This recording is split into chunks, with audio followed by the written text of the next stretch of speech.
berbicara soal Indonesia, hal yang langsung terlintas adalah identitasnya. Sebagai negara agraris, Indonesia memiliki potensi besar di sektor pertanian. Dan salah satu komoditas paling strategis adalah beras. Selama ini, beras lebih dikenal sebagai komoditas untuk konsumsi domestik karena merupakan makanan pokok masyarakat Indonesia. Namun, jika dilihat dari sudut pandang perdagangan internasional, beras juga memiliki peluang untuk dikembangkan sebagai komoditas ekspor, khususnya dalam bentuk beras setengah giling. Beras setengah giling merupakan beras yang telah melalui proses penggilingan awal, di mana sekam telah dihilangkan, tetapi lapisan dedaknya belum sepenuhnya dibersihkan.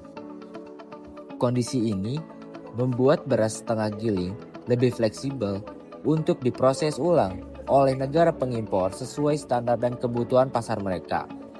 Justru fleksibilitas inilah yang menjadi nilai tambah utama dalam perdagangan internasional. Urgensi ekspor beras setengah giling semakin kuat seiring dengan ketantangan pangan global. Seperti perubahan iklim dan gangguan rantai pasok, banyak negara mulai mengamankan pasokan pangan melalui impor. Di titik inilah Indonesia sebagai negara produsen memiliki kebutuhan pangan sangat besar. Meskipun Cina merupakan produsen beras utama, negara ini tetap melakukan impor untuk menjaga stabilitas pasokan dan memenuhi kebutuhan industri pengolahan.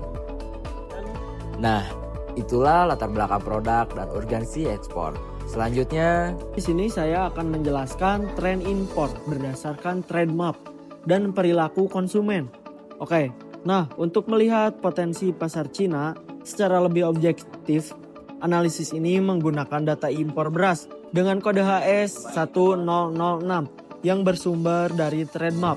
Nah, dari data tersebut terlihat bahwa impor beras Cina mengalami fluktuasi pada tahun 2022. Oke, impor beras meningkat cukup signifikan akibat ketidakpastian global dan upaya pemerintah China memperkuat cadangan pangan.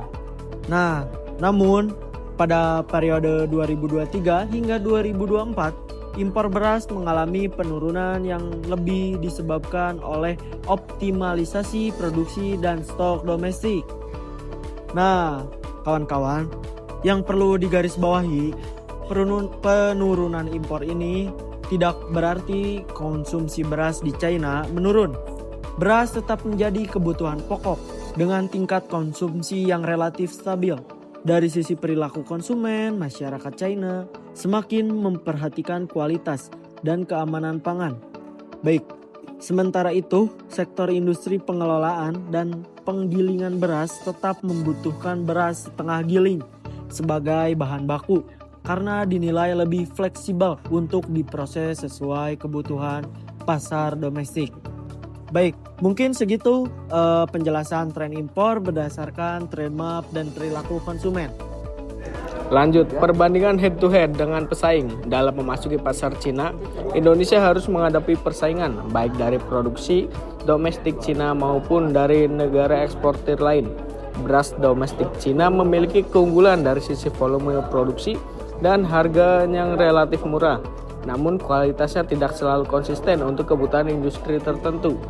Vietnam menjadi pesaing utama Indonesia dengan keunggulan pada efisiensi produksi dan harga yang sangat kompetitif. Namun produk beras Vietnam cenderung bersifat standar dan memiliki diferensiasi yang terbatas. Malaysia juga menjadi pemasok beras ke Cina dengan kualitas yang relatif stabil, meskipun volumenya tidak sebesar Vietnam. Melihat kondisi tersebut, Indonesia memiliki peluang untuk mengisi segmen harga menengah dengan kualitas yang dapat disesuaikan. Tantangan utama yang perlu dihadapi adalah menjaga konsisten mutu, efisiensi biaya, logistik, serta kepatuhan terhadap regulasi impor di Cina.